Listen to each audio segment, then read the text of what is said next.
Puji Tuhan. Apa kabar saudara? Banyak berkat, banyak mujizat, amin. Banyak uang terus, amin. Anak Tuhan dipelihara Tuhan, diberkati Tuhan. Besok hari Senin kita masuk di bulan November. Doa saya sepanjang bulan November Anda melihat penyertaan dan berkat Allah, amin. Saudara percaya bahwa Dia Tuhan yang selalu menyertai kita. Memang saudara, tahun ini juga tahun yang berat, tahun yang sukar. Tapi kalau kita bisa ada sampai siang ini, semua karena kebaikan Tuhan, amin. Iyalah, Desember, Januari, Februari, Maret, April, ya, Mei, Juni, bahkan saudara, ya sampai Oktober ini, bahkan nanti ada yang bilang ada gelombang ketiga dan lain sebagainya, COVID-22 dan lain sebagainya. Saya mau bilang sama saudara, maka tema khotbah saya hari ini adalah kehidupan orang percaya. Bilang sama saya, orang percaya. Bilang sama saya, aku orang percaya. Yuk kita lihat ayatnya, satu ayat saudara, 2 Korintus 5 ayat yang ke-7. Yuk kita baca sama-sama. 2, 3, ya. Sebab hidup kami ini adalah hidup karena percaya, bukan karena, sekali lagi lebih keras, 2, 3, ya. Sebab hidup kami ini adalah hidup karena percaya, bukan karena apa? Melihat. Saudara perhatikan baik-baik, orang Kristen disebut orang percaya. Sekali lagi, orang Kristen disebut dengan kata orang percaya. Kenapa? Karena kekristenan berbicara mengenai hubungan. Sekali lagi, karena kekristenan berbicara mengenai apa? Hubungan kita dengan Tuhan. Dan aspek faktor yang paling penting dalam sebuah hubungan adalah percaya, adalah kepercayaan. Saudara, yang paling penting dalam sebuah hubungan adalah kepercayaan, saudara. Kalau orang mau membangun hubungan rumah tangga, ya pasti ada saling percaya. Nggak mungkin nggak percaya mereka masuk misalnya dalam bahtera rumah tangga. Maka perhatikan, lebih-lebih ada dan saya dengan Tuhan. Tuhan mau ada dan saya menyadari bahwa Tuhan mengingini Anda dan saya, yaitu hidupnya bukan karena melihat, tapi karena percaya, saudara. Nanti kita akan pelajari lebih lanjut. Tapi saudara, perkataan Paulus ini saudara disampaikan di Korintus kepada jemaat di Korintus. Saya pelajari hari-hari itu jemaat di Korintus, saudara, mereka banyak sekali dari mereka yang bergantung pada kondisi, keadaan, dan logika. Sekali lagi ya, banyak yaitu orang-orang di Korintus hari-hari itu ketika Paulus menegur mereka dengan ayat ini, banyak mereka yang hidupnya bergantung dengan keadaan, situasi, dan logika. Saya mau sampaikan sama saudara hari ini bahwa Anda dan saya bukan bergantung pada keadaan, kondisi, dan logika, tapi kita bergantungnya pada Tuhan. Amin. Ya, saudara yang terkasih dalam Tuhan, ini teguran Paulus kepada orang-orang di Korintus, saudara. Maka next berikutnya, yuk perhatikan baik-baik. Saya tulis begini, Tuhan ingin agar kita percaya kepadanya dengan sungguh-sungguh, yaitu dalam setiap apa? Waktu. Yang pertama saya mau sampaikan sama saudara, maka tadi di awal saya bilang, jangan takut kalau ya sampai Oktober ini Tuhan pelihara berkati kita, November, Desember 2022, Tuhan akan tetap pelihara Anda. Amin. Ya, dalam setiap waktu dalam kehidupan kita harus percaya bahwa Dia adalah Tuhan yang memelihara, memberkati kita dalam setiap apa lagi? Keadaan.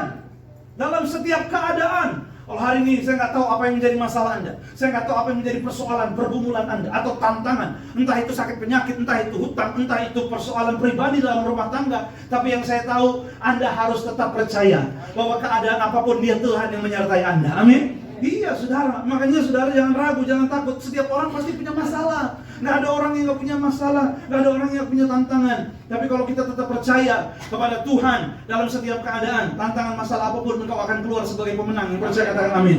Dan juga dalam setiap bagian dalam hidup kita, ini bicara soal apa? Aspek hidup kita. Jadi saya mau bilang sama saudara, bukan hanya bicara kesehatan, Tuhan memberkati kita, tapi ekonomimu juga pasti diberkati Tuhan. Tapi juga anak-anakmu, keturunanmu pasti diberkati oleh Tuhan. Oleh karenanya kita harus punya iman. Bilang sama saya, punya iman. Bilang sama saya, percaya.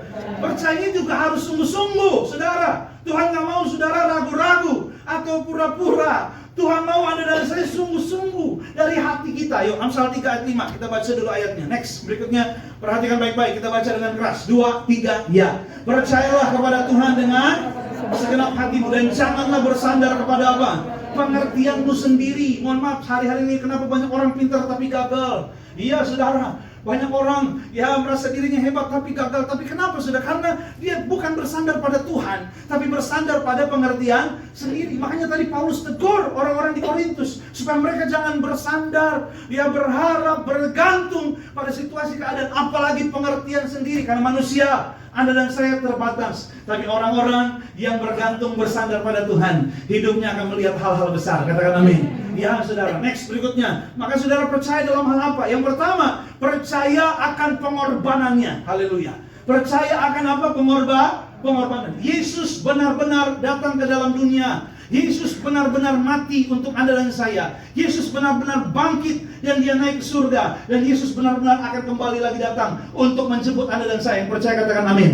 Hati-hati, banyak penyesatan hari-hari ini. Ada orang, ya saudara yang terkasih dalam Tuhan, baru tadi malam saya baca saudara, ada orang upload di Instagram, ya padahal mohon maaf saya mau sampaikan, sebenarnya nggak boleh, karena di luar ranahnya itu saudara ya, dia tuliskan di situ bahwa sesungguhnya Yesus yaitu tidak mati, tapi dia diobati dengan rempah-rempah Yahudi kuno. Bagi saya itu sesat. Kenapa? Karena Alkitab katakan Yesus pun ada kuburannya, kubur kosong membuktikan dia hidup. Orang yang masuk dalam kubur pasti mati, saudara. Ya. Saudara, dan Yesus benar-benar mati untuk Anda dan saya. Katakan amin. Iya saudara, ya orang itu bukan orang percaya, tapi dia tulis, ya udahlah, tapi lah dalam hati saya udahlah, biar Tuhan saja yang berperkara dengan dia. Saya mau sampaikan sama saudara hari ini, hati-hati, banyak penyesatan. Sebagai hamba Tuhan saya mau tegaskan, Alkitab firman Tuhan dia di atas dia. Yesus, Anda dan saya berkorban untuk setiap kita. Amin. Ya, kenapa kita harus percaya kepada pengorbanannya? Karena di dalam pengorbanannya, kalau sudah baca Yesaya 53, sakitmu sudah disembuhkan. Katakan amin. Dalam pengorbanannya kutuk sudah dipatahkan. Amin. Jangan lagi ada yang bilang, Pak, saya dikutuk, Pak. Ya, ada seorang anak muda datang sama saya, keren loh saudara, mukanya keren, tampang keren, baju bagus. Ya, saudara, iya, rambutnya aja berdiri, saudara. Oh ya, spike. Ya tahu ya. Jadi kalau penyembahan bukan hanya tangan yang terangkat, rambut pun terangkat. Ya, dia datang dan dengan mudahnya dia bilang, Pak, aku dikutuk Tuhan, Pak. Saya bilang, kenapa dikutuk? Saya bilang, ya habisnya saya udah cari kerja ke sini, tapi kok ditolak. Jangan-jangan saya dikutuk Tuhan. Saya mau bilang sama saudara bukan dikutuk, tapi saudara diberkati Tuhan. Amin. Mungkin itu bukan yang terbaik buat kamu. Saya bilang, jangan patah semangat. Terus, saya bilang, percaya. Terus semangat. Oh iya, siap Pak. Lihat, yang kedua, percaya akan penyertaan dan pemeliharaannya. Maka saya mau sampaikan sama saudara, ya, Anda dan saya harus percaya tiap hari itu Tuhan pelihara kehidupan kita. Amin. Pagi, siang, sore, malam dia menyertai kita. Bangsa Israel aja disertai loh. Di padang gurun ada tiang awan, tiang api, sudah. Lebih-lebih Anda dan saya yang terima perjamuan kudus, Anda dan saya disertai Tuhan tiap hari. Amin.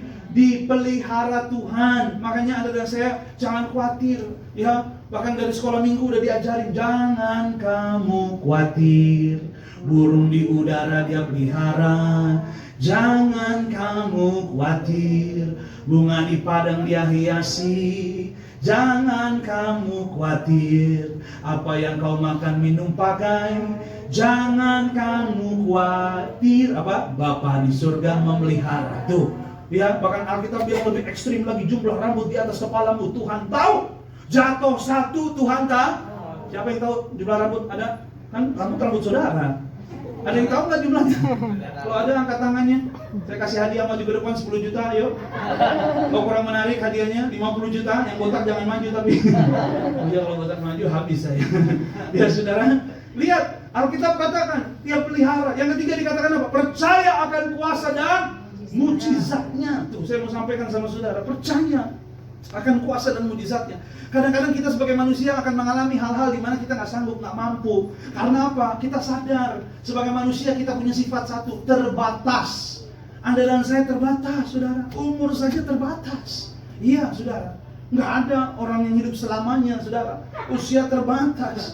Iya, saudara. Ya, kekuatan kita terbatas. Makanya kita perlu Tuhan, perlu kuasanya, perlu mujizatnya. Amin. Bagaimana bisa menggerakkan kuasa dan mujizat Tuhan? Dia percaya, yakin saudara. Sampai hari ini mujizat tetap terjadi. Katakan amin. Jadi jangan mau disesatkan. Ada orang yang bilang, bahkan ada pendeta yang bilang loh, mujizat itu zaman Yesus aja. Zaman sekarang udah nggak ada. Sesat, saudara. Hari ini mujizat masih terjadi. Ya, ada seorang ibu di Pondok Gede, saudara, namanya Ibu Jen. Ibu Jen, saudara, dia tinggal di klaster. Ya, isi klasternya hanya ya mungkin 20 rumah di situ. Ya, rumahnya ya sederhana lah, ya. Gak besar, saudara, gak kecil, ya sederhana aja. Dan saudara, jadi gini saudara, ini kan klaster ya. Nah, jadi di belakang klaster itu ada jalan tembus ke arah kampung di belakang. Jadi banyak orang lalu lalang gitu saudara. Ya, biasa kalau motor lewat jalan kecil sih, nggak bisa mobil. Motor lewat, Nah, ibu ini undang saya untuk ucapan syukur, ibadah ucapan syukur. Kenapa saudara? Singkat cerita, beberapa waktu yang lalu saudara, ya ada, jadi di perumahan itu saudara, itu memang sapam cuma satu, jaga di depan pos, ya, jaga di depan pos. Tapi CCTV banyak, ada CCTV, beberapa CCTV di situ. Dan saya diperlihatkan CCTV-nya, ya, diperlihatkan sudah. Jadi ada 2 motor, isi 4 orang sudah. Berapa motor? 2. Isi berapa? 4. Ya, berarti 1 motor isi berapa? 2. Nah, ini buat bapak belajar matematika. Ya, jadi 1 motor isi 2. Jadi 4 orang sudah. Masuk ke klaster. Siang-siang. Ibu Jen dan suaminya lagi kerja. Maka saudara, singkat cerita, saudara memang ya satpam ya biasalah. Yuk, lewat tuh motor. Rumah 1, rumah 2, rumah 3, rumah 4, rumah 5. Kalau saya nggak salah sampai 7 rumah. Ya, lalu di sini ada lagi perumahan. Ibu itu rumah nomor 3. Ya, maka perhatikan, 2 motor 4 orang berhenti di rumah nomor 1. Ternyata ini orang hipnotis. Ternyata ini perampok. Ya, di rumah nomor 1 dia turun karena rumah itu banyak orang kerja. Ya, tinggal pembantu-pembantu aja yang ada di sana. Yang rumah pertama ini 2 orang masuk, pembantunya dihipnotis. Barang-barang diambil. Nggak cukup rumah pertama, ya, ini 2 motor lanjut ke rumah kedua. Ya, bersambung. Di rumah kedua sama, pembantu juga di rumah dihipnotis, masuk, semua barang dirampas. Masuk rumah ketiga sudah, rumah ibu ini terlihat di CCTV. 4 orang ini bingung, nengok kanan, nengok kiri, saling lihat-lihatan, ngintip ke dalam. Ya, gak ada orang sama sekali, gak ada pembantu. Digedor-gedor, bahkan teng-nong, di bel. Sepertinya gampang, nggak usah pakai hipnotis, tendang, jepret, masuk ke dalam. Bisa, sudah. Langsung rogoh barang-barang. Dia cerita ada uang, ada emas di dalam rumah. Tapi dalam CCTV terlihat orang ini bingung. Linglung, 4 orang ini. Linglung dia, aduh. Ya, seperti bingung. Akhirnya lanjut. Rumah keempat. Rumah keempat kosong, dirampok juga sudah. Ya karena pakai motor, sudah tahu lah ya, nggak mungkin dia bawa kulkas, enggak. Rampoknya juga ngambilnya emas, uang gitu, saudara. Rumah kelima juga kena, gila nih orang. Dalam hati saya, ini udah perampok, serakah lagi. Ya kan? Udah rumah 1, 2, tapi semua, ya akhirnya heboh malamnya sudah. Ya orang-orang pulang kerja, wah heboh di situ. Tapi yang lebih heboh lagi, orang pada tanya, Bu, kok rumah ibu nggak dimasukkan? Sederet 1, 2, 4, 5 orang masuk. Kok ibu enggak? Rumah ibu ada yang penunggunya ya? Dia bilang nggak ada yang nunggu-nunggu. Tiap hari dia percaya kuasa Tuhan. Tiap pagi sebelum kantor dia bilang, saya urapin pakai minyak, Pak. Sebelum pergi ke kantor, rumah saya urapin. Tuhan, jaga rumah saya dalam nama Tuhan Yesus. Ada penyertaan, ada kuasa, ada mukjizat. 1.000 boleh rebah, 10.000 boleh rebah. Tapi Anda dan saya tidak akan terkena karena Tuhan menjaga kita. Yang percaya kita kasih tepuk tangan buat Tuhan. Percaya kuasa dan mujizat. Termasuk siapapun sakit hari ini saya doa Anda disembuhkan Tuhan. Ya saudara, masih terjadi sampai hari ini. Ya, saya saksinya saudara. Kenapa? Karena saya ikut dalam tim pelayanan KKR. Ya, doa hari Rabu saudara. Itu ada seorang anak muda namanya Kezia. Saudara Kezia umurnya nggak sampai 20, ya masih belasan tahun saudara. Anak ini kesian sekali karena dia ada benjolan di lehernya. Dan ketika ya acara KKR Mujizat itu saudara, beberapa waktu yang lalu dia ambil minyak urapan, dia taruh di lehernya, dia berharap pada Tuhan, dia percaya pada Tuhan. Lalu Pak Renci doa, sebut namanya Kezia, dan dia diberkati Tuhan. Besok Kamisnya, lama-lama Kamisnya besok, saudara, dia kaget. Kenapa? Karena dia cari-cari benjolannya kemana, kok nggak ada. Saya bilang ya udah nggak usah dicariin.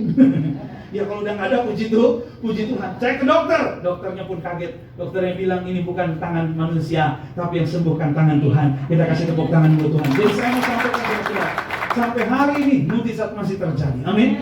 Maka itu kita harus percaya bukan hanya pengorbanannya, penyertaan pemeliharaannya, kita harus percaya kuasa dan mujizatnya. Yang percaya katakan amin. Maka perhatikan next berikutnya. Nah ini akan dialami oleh orang-orang yang hidupnya karena percaya. Yang pertama, tidak akan takut, tidak akan khawatir. Haleluya. Kalau Anda dan saya hidupnya tiap hari melangkah dengan iman, tiap hari melangkah dengan percaya, tiap hari hidupmu bukan hidup dengan ketakutan, kekhawatiran, kecemasan, tapi engkau akan selalu hidup dalam damai, sejahtera. Katakan amin. Iya saudara, makanya ayo Tuhan mau Anda dan saya jadi orang yang percaya penuh pada Tuhan, supaya tiap hari hidup kita ketakutan gitu saudara. Ya nggak stres. Nah banyak orang Kristen hari-hari ini, ya mohon maaf saudara, tapi stres, tapi takut, khawatir. Tadi malam ada seorang anak muda telepon saya, Pak Pendeta, saya takut Pak, saya takut Pak. Saya bilang kenapa kamu takut? Ya umur saya udah segini Pak, saya kayaknya udah dibilangin Pak sama siapa? Saya bilang ya sama ada orang Pak ngomong sama saya, katanya gini, jodohmu tertutup. Ada yang menutup. Aduh, dalam hati saya, siapa lagi yang menutup ini? Ya saya bilang emang kayak pintu apa? Bukan ditutup, kamu ditutup katanya. Ada yang ngerjain kamu, Pak. Bukan hanya orang luar Pak, keluarga saya juga bilang kelihatannya betul. Ya ada awan putih yang menutup kamu. Dalam hati saya ini apa-apaan sih? Wah dia nangis-nangis. Saya tanya dia, kamu udah dibaptis? Udah Pak. Kamu tiap hari ke gereja nggak? Kalau hari Minggu ke gereja Pak. Ya kamu perjamuan nggak? Perjamuan Pak. Ya udah, gak usah dengerin omongan orang. Percaya aja hidupmu sendiri. Saya bilang, ngapain pusingin orang? Mau dibilang pintu tertutup kek, pintu terbuka kek, pintunya rusak sekali. Terserah. Saya bilang sama dia, yang penting imanmu. Hari-hari ini mohon maaf, iblis berusaha kasih kanan kiri saudara berita-berita aneh, berita-berita bohong. Karena iblis pada mulanya adalah seorang pendusta. Alkitab katakan dia pendusta. Maka itu saya mau sampaikan sama saudara hari ini. Yuk, hiduplah dengan iman. Jangan saudara dengar kabar tiba-tiba, aduh, ya situasi di luar sana, ekonomi, ya akan terjadi. Aduh Tuhan, jadi takut hidupnya. Datang ke gereja, aku pasti sembuh, tidak sakit jantung. Pulang ke rumah nonton TV, artis ini meninggal karena sakit jantung. Udah, mampus deh gue nih. Ya, nah. Saya mau bilang sama saudara, percaya. Kalau Anda dan saya beriman, engkau tidak akan hidup dalam ketakutan. Yang kedua, orang yang hidupnya karena percaya, Alkitab katakan pasti tidak akan dipermalukan. Amin. Akan melihat pertolongan dari Tuhan. Engkau akan dibela sama Tuhan. Katakan amin. Gak akan dipermalukan saudara. Ya, gak akan dipermalukan. Saya terlalu percayakan hal ini saudara. Ya, Pak Pariaji saudara bangun gereja Tiberias Kelapa Gading Nias. Saudara banyak orang dulu yang bilang, bisa gak? Mungkin gak? Ya, dan lain sebagainya saudara. Itu kan mahal, perlu uang banyak. Bahkan kalau dihitung-hitung saudara itu 60 miliar.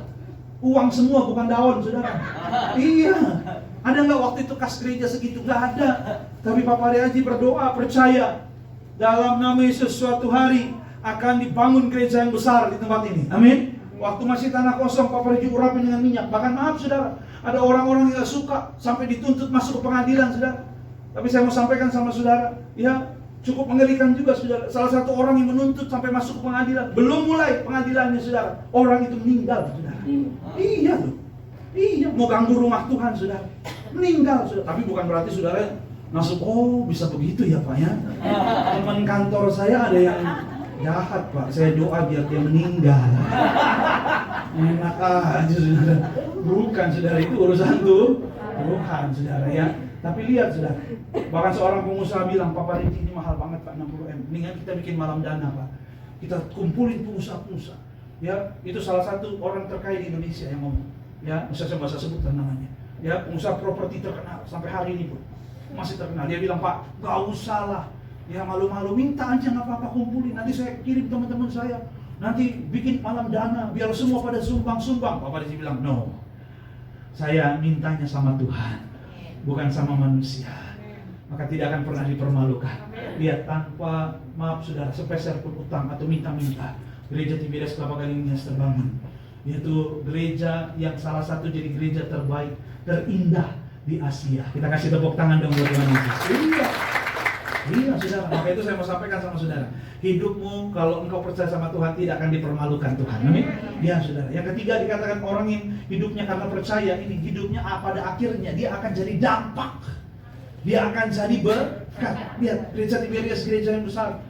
Lihat lewat iman Bapak Ibu Gembala. Jadi dampak. Lihat hamba-hamba Tuhan, para pendeta, para pengerja, para jemaat melihat iman dari gembala. Lihat. Dan berdampak. Ya, sehingga dampaknya luar biasa, menjadi berkat, menjadi kesaksian. Oleh karena itu saya mau sampaikan sama saudara hari ini sebagai hamba Tuhan, mari Anda dan saya hiduplah karena percaya. Karena maaf, goalnya orang Kristen itu menjadi berkat. harus sadar, goalnya, tujuan kita jadi berkat, bukan sekedar jadi kaya, bukan sekedar diberkati, bukan sekedar diselamatkan, tapi jadi berkat, jadi keselamatan buat banyak orang, saudara. Maka itu sederhana, saudara. Ada 3 poin yang akan saya sampaikan secara singkat. Yang pertama, next berikutnya yuk, boleh ditampilkan bagaimana agar hidup kita percaya. Ini ya intinya. Yang pertama, senantiasa ingatlah akan kasih Tuhan. Kalau tiap hari kau mau hidup dalam iman, engkau tiap hari mau hidup dalam percaya, tiap hari juga engkau harus ingat akan kasihnya Tuhan. Ayatnya yuk kita lihat sama-sama. 1 Korintus 11 ayat 23 sampai dengan ayatnya yang ke-25. Yuk, Tiberias Cawang kita baca sama-sama yuk. 2, 3, ya. Sebab apa yang telah kuteruskan kepadamu telah aku terima dari Tuhan, yaitu bahwa Tuhan Yesus pada malam waktu ia diserahkan mengambil apa? Roti. Dan sesudah itu ia mengucap syukur atasnya. Ia memecahkannya dan berkata apa? Inilah tubuhku yang diserahkan bagi kamu. Perbuatlah ini menjadi apa? Peringatan. Perhatikan sekali ya, dikatakan peringatan, artinya ingat. Ayat 25 yuk, 2, 3 ya. Demikian juga ia mengambil cawan sesudah makan, lalu berkata, cawan ini adalah perjanjian baru yang dimeteraikan oleh darahku. Perbuatlah ini setiap kali kamu minumnya menjadi apa? Peringatan lagi. Tuhan mau Anda dan saya selalu ingat kasihnya. Amin. Iya, Tuhan mau kita selalu ingat supaya apa? Supaya kita jadi orang percaya tiap hari. Karena di dalam kasihnya Tuhan, di dalam kematiannya Tuhan itu, Alkitab katakan Anda dan saya sehat, untuk dipatahkan, tadi saya katakan di awal, dalam kematian, pengorbanan dalam kasihnya Tuhan, di sana ada mujizat, di sana ada berkat. Makanya tiap hari Anda dan saya ingat kasih Tuhan. Bapak Riji ngajar kita berjamuan tuh every day, setiap hari. Supaya apa? Anda dan saya tiap hari bukan melangkah dengan ketakutan, bukan melangkah dengan kekhawatiran, tapi tiap hari kita melangkahnya dengan percaya, saudara. Banyak orang-orang yang bersaksi, dan setiap hari mereka berjamuan, mereka ingat akan kasih Tuhan, dan setiap hari mereka mengalami mujizat, pertolongan dan kuasa Allah yang dinyatakan dalam hidupnya. Saya percaya, saudara, kalau Anda dan saya hari ini, mari kita selalu menyatu dengan tubuh dan darah Yesus. Anda dan saya ingat kasih Tuhan. Anda dan saya pasti setiap hari, setiap saat hidup melangkah dengan rasa percaya kepada Tuhan. Yang kedua, berikutnya, saudara, yaitu berpegang teguh pada janji Tuhan. Ini keren, saudara. Bilang sama saya, janji Tuhan. Bilang sama saya, ya dan amin. Kalau Tuhan udah janji, janjinya pasti digenapi. Ya, saudara. Ayat yuk kita baca sama-sama. Perhatikan. 2, 3, ya. Janji Tuhan adalah bagaikan apa? Perak yang teruji 7 kali dimurnikan dalam dapur peleburan di tanah. Ayat 8. Engkau Tuhan yang akan menepatinya. Engkau akan menjaga kami senantiasa terhadap. Ya, saya mau bilang sama saudara begini. Kalau saudara baca di Alkitab, ada 1000 lebih janji Tuhan. Dan janjinya pasti digenapi. Katakan amin. Ya saudara, ya, janjimu seperti fajar pagi hari yang tiada pernah terlambat apa? Bersinar. Makanya gini, untuk tahu janji Tuhan bagaimana caranya Pak Pendeta? Baca firman Tuhan. Untuk tahu bagaimana caranya janji Tuhan bagaimana? Baca firman Tuhan. Tapi gini, saya mau sampaikan sederhana, secara garis besar. Tuhan berjanji, yaitu oleh bilurutnya kita disembuhkan. Siapapun sakit hari ini, Anda pasti disembuhkan Tuhan. Maka dalam perjalanan hidupmu, nantikan janji Tuhan itu. Jangan dalam perjalanan melulu. Dalam perjalanan, saudara, ya maaf saudara, ya, imanmu drop. Dalam perjalanan mulutmu sendiri yang ngebatalin. Termasuk apa? Janji kepada apa? Ekonomimu, keuanganmu. Percaya loh. Kalau kita ini pasti Tuhan itu punya rencana dan punya janji. Engkau diberkati Tuhan. Amin. Iya, Tuhan itu punya rencana dan janji juga untuk siapa? Anak-anak saudara. Anak-anakmu pasti diberkati. Katakan amin. Tapi banyak orang hari-hari ini saudara menjadi ragu, takut, khawatir. Kenapa saudara? Karena dia nggak pegang janji Tuhan di dalam hatinya. Dia nggak pegang janji Tuhan, dia bersandar pada pengertiannya sendiri. Aduh, kalau anak gua ya lulus S2 nih, aduh. Ada seorang ibu bilang sama saya, Pak, anak saya lulus, gimana Pak, saya biayain aja susah Pak. Gimana nanti mau jadi orang nih Pak? Loh, emang ini bukan orang? Iya, banyak orang hari-hari ini begitu sudah. Saya mau bilang sama saudara, sebagai hamba Tuhan, Tuhan itu Tuhan yang menyertai kita. Amin. Dia janji, dia tidak pernah tinggalkan kita. Sampai akhir zaman dia menyertai saudara. Katakan amin. Waktu hari saya ingat saudara kesaksian saya mau nikah. Ya waktu itu, ya ini saya udah nikah 7 tahun saudara. Ya 7 tahun yang lalu saya mau nikah saudara. Dan besok ini Senin hari ulang tahun pernikahan saya. Ya tanggal 1 bulan 11. tanggalnya bagus saudara. Jadi waktu mau nikah, itu rebutan tempat. Ya rebutan tempat. Biasa kalau tanggal bagus, orang rebutan tempat. Nah saya memang udah rencana, ya tanggal 1 bulan 11. Maka saudara, ya saya sama calon istri, ya sekarang menjadi istri, saudara ya. Itu kita nabung. Nabungnya udah cukup, ya saya pikir-pikir cukup lah nih hitungannya. Ya udah cukup, as lah pokoknya, bayar ini sekian, ini sekian, ini sekian. Kayaknya udah nih cukup ya. Ya perhitungan kita udah mantap, ya. Lalu berani datang ke orang tua. Saya datang ke papa saya bilang, Pak, saya mau nikah. Mukanya mulai berat, ya muka berat. Terus saya bilang, gak usah keluar uang, karena kami udah punya tabungan. Berubah jadi senyum Pepsol ya. Papa saya bilang, oke. Papa saya bilang, ya sukses ya, saya doain. Ya, tidak apa. Udah, saya bilang kok, ya nggak usah lah. Saya bilang kalau soal uang nggak usah bantu, nggak apa-apa sih. Saya udah ada tabungan. Mantap. Ke mertua lebih bangga lagi. Bilang, Om Tante tenang. Ya, nggak usah keluar uang. Saya udah ada tabungan. Senang. Senyumnya lebar. Ya, saya selesai. Udah. Mau nikah pasti ada biaya. Ya, saya bayar ini, hotel bayar, tempat bayar, catering bayar, ya souvenir bayar. Apalagi makanan dia semua bayar terus sampai mesin ATM itu minta maaf sama saya. Mohon maaf, saldo Anda tidak cukup. Hebat nggak tuh saya? Mesin ATM aja takut loh sama saya. Sampai saya dalam hati kok kurang ya. Ya, waduh, dalam hati saya tuh Tuhan gimana ya? Tapi Alkitab katakan Tuhan janji bahwa apa yang kita perlukan Dia cukupi. Amin. Iya, saya doa, apalagi saya, ya mohon maaf, ya. Saya bilang, Tuhan saya hambamu, saya pelayanan. Istri saya kerja di sebuah bank Korea, ya. Kadang-kadang dia pulang pergi Jakarta Korea. Maka saya bilang sama Tuhan tolong saya. Ya Tuhan urapi, Tuhan berkati, Tuhan cukupi saya. Janji Tuhan, saya tidak kekurangan. Itu udah tinggal 2 minggu sudah. Ya semua udah beres, tinggal bayar hotel itu belum.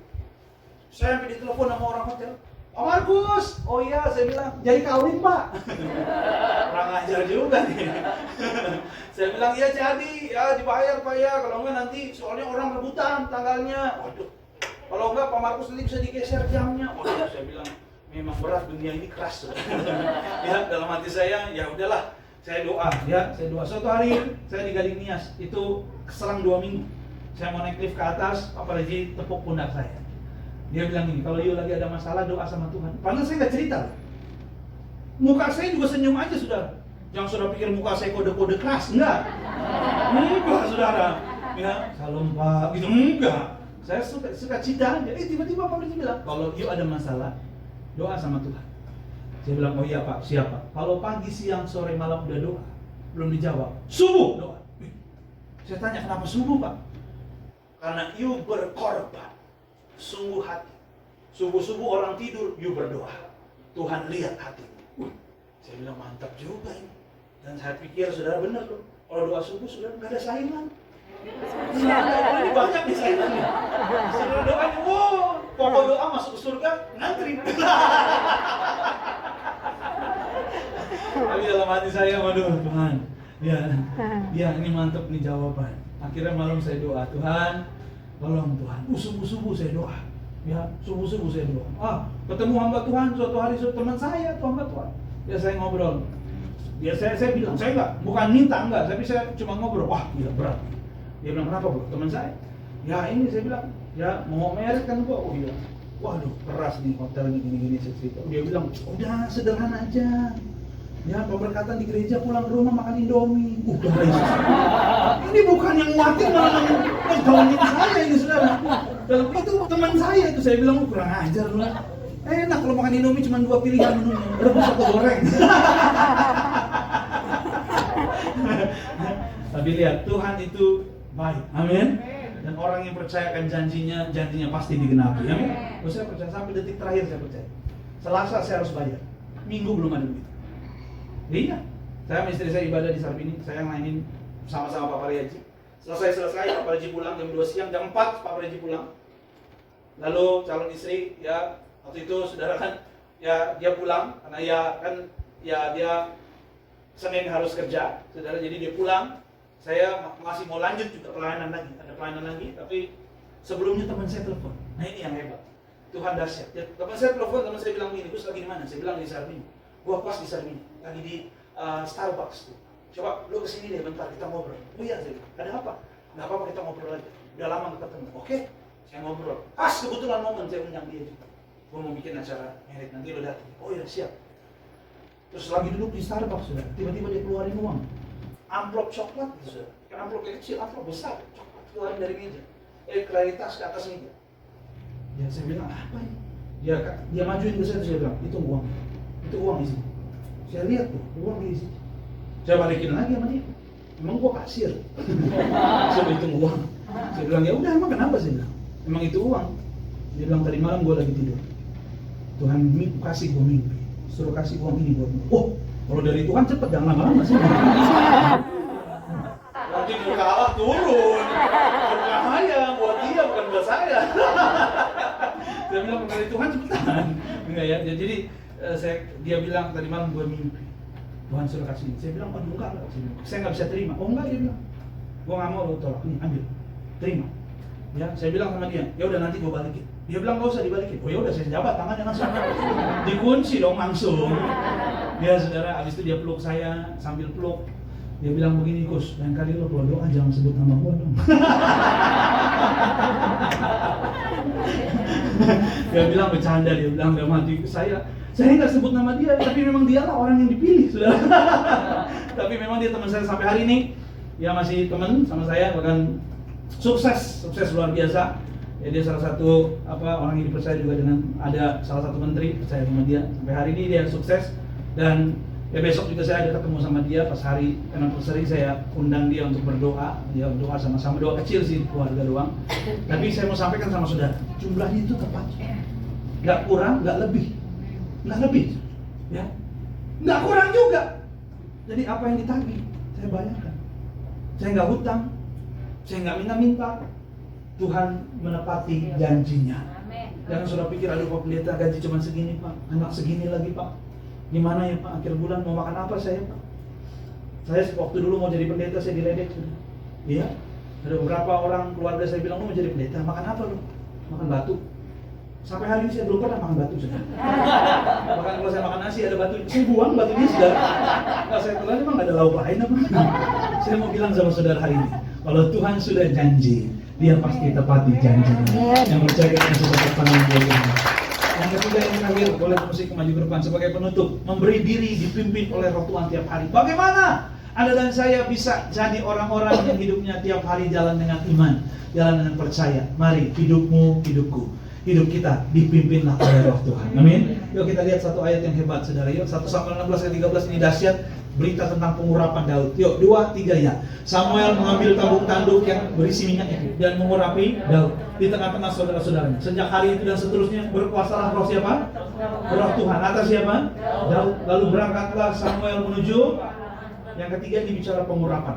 Jadi saya mau bilang sama saudara bahwa ketika Anda dan saya yaitu ingin hidup dalam iman setiap hari, Anda dan saya harus yaitu mau dipimpin oleh Roh Allah. Amin. Jangan dipimpin daging, jangan dipimpin oleh dunia, tapi dipimpinlah oleh Roh. Sadari saudara bahwa hidup kita hanya sementara.